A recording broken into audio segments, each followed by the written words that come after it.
Antes de começarmos mais um capítulo da história completa da Bíblia, eu quero agradecer por você estar acompanhando esta jornada conosco. Já percorremos séculos de acontecimentos, conhecemos homens e mulheres que marcaram a história da fé e vimos como Deus permaneceu fiel ao seu povo em cada geração. Se esta série tem fortalecido a sua caminhada e ajudado você a compreender melhor as Escrituras, aproveite este momento para deixar o seu like, inscrever-se no canal Deus Se Há e ativar as notificações. Assim, você não perderá os próximos episódios desta incrível jornada. E hoje eu quero fazer uma pergunta para você refletir enquanto acompanha este vídeo. Se toda a sociedade estivesse pressionando você a abandonar sua fé, você permaneceria firme ou cederia às circunstâncias? Escreva sua resposta nos comentários, porque essa é exatamente a decisão que um homem precisou tomar na história que vamos conhecer agora. Com a queda da Babilônia, um novo império passou a dominar o mundo conhecido. Os medos e os persas assumiram o controle da região, e muitos acreditavam que a mudança de governo significaria também o fim da influência daqueles que haviam servido aos antigos reis babilônicos.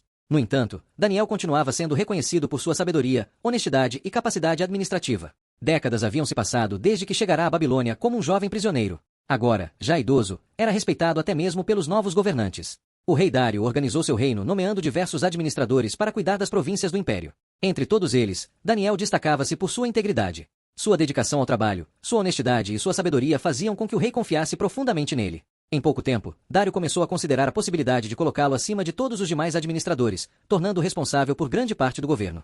Essa decisão despertou a inveja de muitos líderes do império. Eles procuraram durante muito tempo alguma falha na administração de Daniel. Examinaram seu trabalho, investigaram sua conduta e tentaram encontrar qualquer motivo para acusá-lo diante do rei. Mas não encontraram nada. Daniel era conhecido por sua fidelidade, por sua honestidade e por sua dedicação. Quanto mais investigavam sua vida, mais percebiam que jamais conseguiriam derrotá-lo através de acusações relacionadas ao seu trabalho. Foi então que elaboraram um plano muito mais perigoso. Eles conheciam a fé de Daniel e sabiam que ele jamais deixaria de buscar a Deus. Aproveitando-se da confiança que o rei depositava neles, convenceram Dário a assinar um decreto que proibia qualquer pessoa de fazer pedidos ou orações a qualquer deus ou homem durante 30 dias, exceto ao próprio rei. Quem desobedecesse seria lançado na cova dos leões. Dário acreditava estar fortalecendo sua autoridade. Sem perceber a verdadeira intenção daqueles homens, assinou o decreto. Como fazia parte das leis dos medos e dos persas, aquela decisão não poderia mais ser revogada. Quando Daniel soube da nova lei, não mudou sua rotina. Não tentou esconder sua fé. Não deixou de orar por medo das consequências. Continuou entrando em sua casa, abrindo as janelas voltadas para Jerusalém e orando 3 vezes ao dia, exatamente como fazia havia muitos anos. Sua confiança em Deus era maior do que seu medo dos homens. Não demorou para que os conspiradores encontrassem aquilo que procuravam. Eles observaram Daniel durante suas orações e correram até o rei para denunciá-lo. Dário ficou profundamente abalado. Somente naquele momento percebeu que havia sido enganado.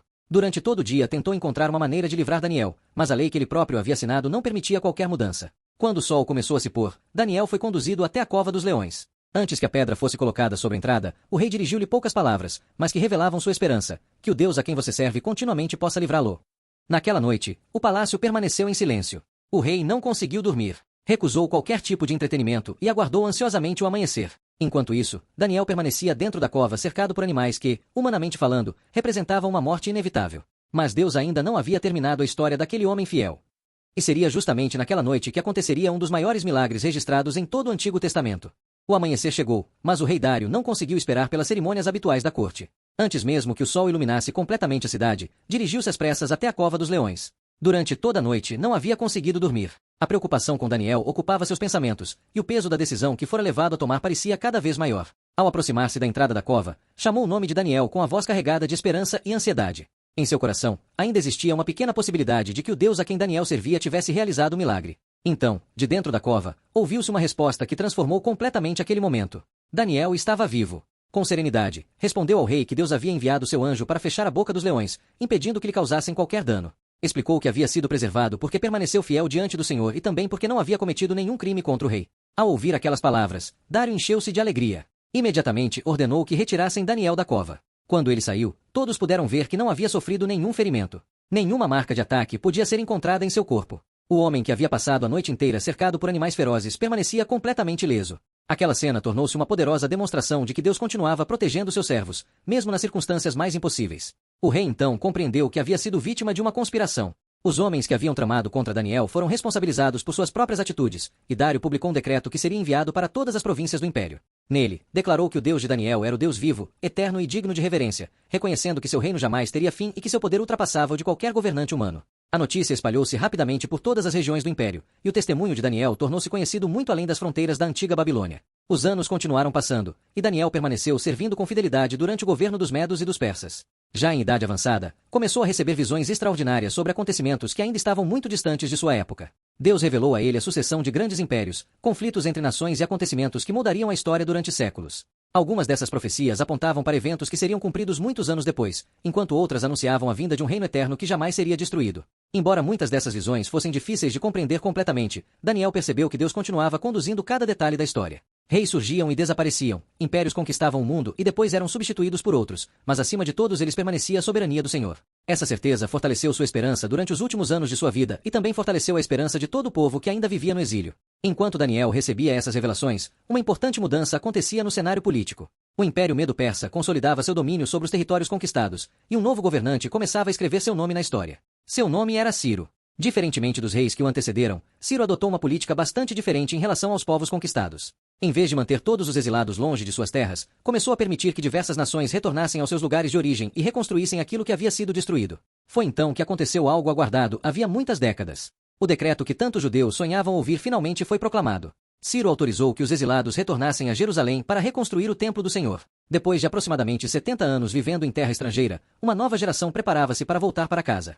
Muitos daqueles que iniciariam essa viagem jamais haviam visto Jerusalém. Conheciam sua terra apenas pelas histórias contadas por seus pais e avós. Agora, pela primeira vez, caminhariam em direção ao lugar que Deus havia prometido ao seu povo. A longa noite do exílio começava, enfim, a chegar ao fim. Entretanto, o retorno não significava que todos os desafios haviam acabado. Jerusalém ainda estava em ruínas. O templo permanecia destruído. Os muros da cidade haviam sido derrubados. Muito trabalho ainda precisava ser realizado. Deus, porém, já preparava novos líderes para conduzir essa grande reconstrução. Homens como Zorobabel, Esdras e Neemias seriam fundamentais para restaurar não apenas os edifícios da cidade, mas também a fé e a identidade espiritual do povo de Israel. E é exatamente nesse novo capítulo da história que continuaremos nossa jornada. A notícia do decreto de Ciro espalhou-se rapidamente entre os judeus que viviam na Babilônia. Durante quase 70 anos, eles aguardaram por aquele momento. Muitos dos que haviam sido levados para o exílio já não estavam vivos. Uma nova geração havia nascido em terra estrangeira, ouvindo desde a infância as histórias sobre Jerusalém, sobre o magnífico templo construído por Salomão e sobre a cidade escolhida por Deus. Agora, pela primeira vez, essas pessoas teriam a oportunidade de caminhar em direção à terra que conheciam apenas pelos relatos de seus pais e avós. A viagem de volta também seria longa e cheia de desafios. Diferentemente da chegada à Babilônia, marcada pela tristeza da derrota, aquele retorno era acompanhado pela esperança. O povo sabia que encontraria uma cidade destruída, campos abandonados e um templo reduzido a ruínas, mas também compreendia que Deus estava cumprindo a promessa anunciada pelos profetas muitos anos antes. O exílio não seria permanente. O Senhor continuava conduzindo a história de seu povo. Sob liderança de Zorobabel, milhares de judeus iniciaram a caminhada rumo a Jerusalém. A cada quilômetro percorrido, aumentava a expectativa pelo reencontro com a terra de seus antepassados. Entretanto, quando finalmente chegaram, a realidade era muito diferente daquela que haviam imaginado. As muralhas estavam destruídas. Grande parte das construções havia desaparecido. O templo, que um dia fora o orgulho de Israel, não passava de um conjunto de ruínas espalhadas pelo monte. O silêncio daquele lugar contrastava com as histórias de glória contadas pelas gerações anteriores. Mesmo diante daquele cenário desolador, o povo não perdeu a esperança. Antes mesmo de reconstruir casas ou reorganizar a cidade, decidiram restaurar o altar dedicado ao Senhor. Aquele gesto demonstrava que compreendiam uma importante lição aprendida durante o exílio. Antes de reconstruir os muros, era necessário reconstruir o relacionamento com Deus. Pouco tempo depois, iniciaram também os trabalhos para levantar novamente o templo. A reconstrução, porém, não foi fácil. Povos que habitavam as regiões vizinhas passaram a se opor ao projeto. Surgiram ameaças, acusações e tentativas de impedir o avanço das obras. Em alguns momentos, os trabalhos chegaram a ser interrompidos. Muitos começaram a desanimar, acreditando que jamais conseguiriam concluir uma tarefa tão grandiosa. Foi exatamente nesse período que Deus levantou novos profetas, como Ageu e Zacarias. Eles incentivaram o povo a não abandonar a reconstrução e lembraram que aquela obra era muito maior do que simplesmente erguer um edifício. O novo templo representava a continuidade da história de Israel e a demonstração de que Deus não havia abandonado sua aliança. Fortalecidos por essas mensagens, os judeus retomaram os trabalhos. Anos de esforço, dedicação e perseverança finalmente produziram resultados. O templo foi reconstruído. Embora não possuísse o mesmo esplendor do edifício erguido por Salomão, representava algo ainda mais importante, a fidelidade de Deus em cumprir aquilo que havia prometido. Algum tempo depois, outro homem desempenharia um papel fundamental nessa restauração. Seu nome era Esdras. Sacerdote e profundo conhecedor das Escrituras, ele retornou a Jerusalém com uma missão diferente da de Zorobabel. Enquanto o primeiro havia liderado a reconstrução física do templo, Esdras dedicou-se à reconstrução espiritual da nação. Reuniu o povo para ensinar novamente a lei de Deus, explicando seus ensinamentos e lembrando as gerações mais jovens da identidade que haviam recebido desde os tempos de Abraão, Moisés e Davi. Poucos anos mais tarde, Deus levantaria mais um líder para completar essa grande restauração. Seu nome era Neemias. Ao receber notícias de que Jerusalém ainda permanecia sem proteção, com seus muros destruídos e suas portas queimadas, seu coração foi profundamente tocado. Mesmo ocupando uma posição importante no palácio do rei da Pérsia, Neemias compreendeu que havia chegado o momento de retornar à sua terra para realizar uma missão que mudaria novamente a história de Jerusalém. A reconstrução da cidade estava apenas começando. Mas, antes que os muros fossem erguidos, Neemias precisaria enfrentar oposição, ameaças e desafios que colocariam à prova sua coragem e sua confiança em Deus. Sua história mostraria que, quando um povo decide reconstruir aquilo que foi destruído, sempre encontrará obstáculos pelo caminho, mas também descobrirá que Deus permanece ao lado daqueles que confiam em seus propósitos. Ao chegar a Jerusalém, Neemias encontrou uma cidade muito diferente daquela descrita nas histórias de seus antepassados. Embora o templo já tivesse sido reconstruído, os muros continuavam destruídos e os portões permaneciam queimados desde a invasão babilônica. Sem muralhas, Jerusalém era uma cidade vulnerável. Seus habitantes viviam expostos a ataques, invasões e constantes ameaças dos povos vizinhos. Antes mesmo de iniciar qualquer obra, Neemias percorreu silenciosamente a cidade durante a noite. Queria conhecer de perto a situação antes de apresentar qualquer plano. Caminhando entre pedras espalhadas, portões destruídos e enormes montes de entulho, compreendeu o tamanho da missão que tinha diante de si. No dia seguinte, reuniu os líderes e o povo de Jerusalém. Com palavras de encorajamento, lembrou que Deus já havia demonstrado sua fidelidade ao permitir o retorno do exílio e a reconstrução do templo. Agora era o momento de restaurar também a cidade. Seu entusiasmo contagiou a população, e homens, mulheres e famílias inteiras decidiram trabalhar lado a lado. Cada grupo assumiu a responsabilidade por uma parte dos muros. Sacerdotes, artesãos, comerciantes e agricultores uniram esforços em uma obra que representava muito mais do que a reconstrução de pedras. Eles estavam reconstruindo a esperança de uma nação. Entretanto, assim que os trabalhos começaram, surgiram fortes oposições. Líderes das regiões vizinhas zombavam dos judeus, afirmando que aqueles muros jamais ficariam de pé. Diziam que bastaria um pequeno impacto para que toda a construção desabasse novamente. Quando perceberam que as provocações não impediam o avanço das obras, passaram a planejar ataques para interromper a reconstrução. Neemias, porém, não permitiu que o medo dominasse o povo. Organizou vigilantes ao redor da cidade e dividiu os trabalhadores em grupos. Enquanto alguns carregavam pedras e levantavam os muros, outros permaneciam armados para proteger seus irmãos. Muitos trabalhavam segurando as ferramentas em uma mão e as armas na outra, preparados tanto para construir quanto para defender aquilo que estavam restaurando. Era um cenário impressionante. O povo havia aprendido que reconstruir exige coragem, perseverança e disposição para enfrentar dificuldades. Mesmo enfrentando ameaças constantes, a obra avançava rapidamente. Os inimigos tentaram desanimar Neemias por diversas vezes, convidando-o para reuniões que, na verdade, escondiam armadilhas. Mas ele recusou todos os convites. Sabia que sua missão era muito importante para ser interrompida por distrações. Sua resposta tornou-se um exemplo de determinação. Estava realizando uma grande obra e não poderia parar. Depois de semanas de intenso trabalho, algo extraordinário aconteceu. Os muros de Jerusalém foram reconstruídos em apenas 52 dias. A rapidez da obra impressionou até mesmo os povos vizinhos, que reconheceram que aquele resultado não poderia ser explicado apenas pelo esforço humano. Ficou evidente que Deus havia fortalecido seu povo durante todo o processo. Com a cidade novamente protegida, iniciou-se uma nova etapa. Não bastava reconstruir os muros, era necessário restaurar também o coração da nação. Neemias reuniu toda a população em uma grande assembleia, e Esdras trouxe o livro da lei diante do povo. Desde o amanhecer até o meio-dia, ele leu as escrituras enquanto homens, mulheres e crianças ouviam atentamente cada palavra. Muitos se emocionaram ao perceber quanto tempo haviam vivido distantes dos ensinamentos de Deus. Esdras e os demais líderes explicavam o significado das escrituras para que todos compreendessem aquilo que estava sendo lido. Aquele momento tornou-se um grande reencontro entre o povo e a palavra de Deus. Houve arrependimento, renovação espiritual e um compromisso coletivo de viver novamente segundo os princípios ensinados ao longo das gerações. Durante os anos seguintes, Jerusalém voltou a ganhar vida. Suas ruas foram novamente ocupadas por famílias, o comércio foi restaurado e a adoração no templo passou a fazer parte da rotina do povo. Embora Israel nunca mais recuperasse o esplendor político dos dias de Davi e Salomão, havia algo muito mais importante sendo reconstruído: sua identidade espiritual. Entretanto, Deus ainda enviaria um último profeta antes de um longo período de silêncio. Seu nome era Malaquias. Suas mensagens encerrariam a história do Antigo Testamento, preparando o coração do povo para acontecimentos que mudariam definitivamente a história da humanidade. Depois dele, passariam cerca de 400 anos sem o surgimento de novos profetas em Israel. Pareceria que Deus havia permanecido em silêncio. Mas, na realidade, ele continuava preparando o momento perfeito para cumprir a maior promessa já feita ao seu povo. E seria justamente esse acontecimento que iniciaria o capítulo mais extraordinário de toda a história completa da Bíblia.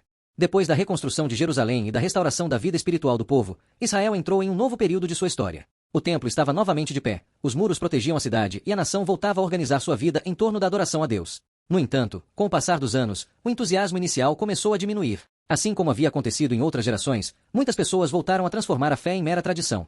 As cerimônias continuavam sendo realizadas, mas o compromisso sincero com Deus começava novamente a enfraquecer. Foi nesse contexto que Deus levantou o último profeta do Antigo Testamento, Malaquias. Seu nome significa meu mensageiro, e sua missão era despertar o povo antes que fosse tarde demais. Suas palavras foram dirigidas tanto aos sacerdotes quanto ao restante da população. Ele denunciou a corrupção espiritual, a negligência no culto, a injustiça e a falta de compromisso daqueles que haviam voltado do exílio. Embora o templo estivesse reconstruído, muitos já não demonstravam o mesmo respeito pela presença de Deus. Sacrifícios eram oferecidos apenas por obrigação, promessas eram quebradas e a fidelidade ao Senhor deixava de ocupar o primeiro lugar na vida de muitas pessoas. Malaquias lembrou ao povo que Deus não desejava apenas rituais externos, mas um coração verdadeiramente comprometido.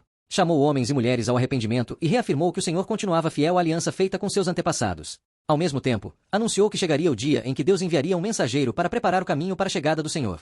Aquela promessa despertou esperança no coração de muitos, pois apontava para um futuro em que Deus voltaria a agir de forma extraordinária em favor de seu povo. Depois das mensagens de Malaquias, iniciou-se um período único na história bíblica. Durante aproximadamente 400 anos, nenhum novo profeta surgiu em Israel. Nenhuma nova revelação foi registrada. Parecia que o céu havia permanecido em silêncio. Enquanto isso, grandes transformações aconteciam no mundo. O Império Persa perdeu sua supremacia para os gregos, liderados por Alexandre, o Grande. Após sua morte, seu vasto império foi dividido entre seus generais. Mais tarde, uma nova potência começou a dominar o cenário mundial, Roma. Estradas foram construídas, cidades cresceram e um vasto império passou a controlar grande parte do mundo conhecido. À primeira vista, aqueles séculos pareciam apenas um longo período de espera. Mas, na realidade, Deus continuava conduzindo a história de maneira silenciosa. Cada mudança política, cada transformação cultural e cada novo império preparavam um cenário para o cumprimento da maior promessa registrada nas Escrituras. Desde os dias de Adão e Eva, passando por Abraão, Moisés, Davi, Isaías e tantos outros profetas, uma esperança permanecia viva. Um dia viria o Salvador prometido. Quando tudo parecia silencioso, Deus já estava preparando o maior acontecimento da história da humanidade. Em uma pequena cidade da Judéia, nasceria aquele que transformaria para sempre o destino do mundo. O Messias aguardado por séculos finalmente chegaria, não como um poderoso conquistador cercado por exércitos, mas como uma criança humilde, cujo nascimento dividiria a própria história em antes e depois. Assim termina a longa jornada do Antigo Testamento. Desde a criação do mundo, passando pelos patriarcas, pelo Êxodo, pelos juízes, pelos reis, pelos profetas, pelo exílio e pela reconstrução de Jerusalém, vimos como Deus permaneceu fiel em cada geração, mesmo quando seu povo falhou inúmeras vezes. Cada uma dessas histórias apontava para algo maior. Cada promessa preparava o caminho para o próximo capítulo. E aquilo que parecia apenas o encerramento de uma etapa era, na verdade, o início da mais extraordinária história já contada. No próximo episódio da História Completa da Bíblia, conheceremos o nascimento de Jesus Cristo, o cumprimento das antigas profecias e o início do Novo Testamento. Veremos como Deus cumpriu, no tempo certo, a promessa guardada durante séculos e como a chegada do Messias transformou definitivamente a história da humanidade. Se você gostou deste vídeo, deixe o seu like, inscreva-se no canal Deus IA e compartilhe esta série com seus amigos e familiares. Assim, mais pessoas poderão conhecer a incrível história da Bíblia do começo ao fim. E agora eu quero fazer uma última pergunta. Depois de acompanhar toda essa jornada pelo Antigo Testamento, qual personagem mais fortaleceu a sua fé e deixou a maior lição para a sua vida? Escreva sua resposta nos comentários. Que Deus abençoe você e sua família, e nos vemos no próximo capítulo da História Completa da Bíblia, quando iniciaremos a emocionante história de Jesus Cristo.